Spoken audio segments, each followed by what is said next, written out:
Assalamualaikum warahmatullahi wabarakatuh. Perkenalkan, saya Cindy Stianingrum dari kelas 12 MIPA 3 nomor absen 6. Saya akan menjelaskan tentang teks sejarah, teks cerita sejarah, dan novel sejarah.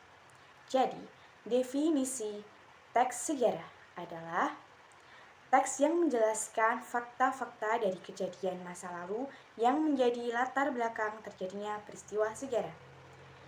Kemudian, teks cerita sejarah adalah teks yang memuat penjelasan peristiwa di masa lalu. Teks cerita sejarah biasanya menceritakan peristiwa bersejarah yang memiliki dampak besar dan latar belakang terjadinya peristiwa besar. Kemudian, novel sejarah adalah karya sastra yang menceritakan mengenai fakta-fakta kejadian di masa lalu yang berisi peristiwa bernilai sejarah. Kemudian persamaan teks sejarah, teks cerita sejarah, dan novel sejarah yaitu sama-sama berkaitan dengan masa lalu atau sejarah.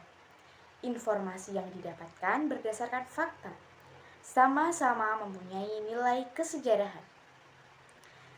Yaitu perbedaan teks sejarah, teks cerita sejarah, dan novel sejarah yaitu teks sejarah dan cerita sejarah berisikan cerita atau kejadian nyata yang betul-betul terjadi. Sementara novel sejarah tidak harus berisikan fakta sepenuhnya, melainkan boleh terdapat imajinasi dari penulis di dalamnya.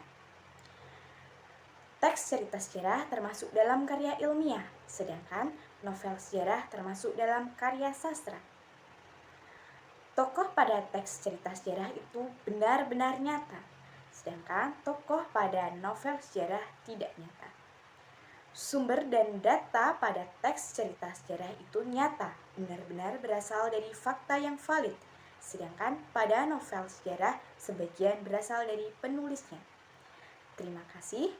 Apabila ada kesalahan, saya mohon maaf. Wassalamualaikum warahmatullahi wabarakatuh.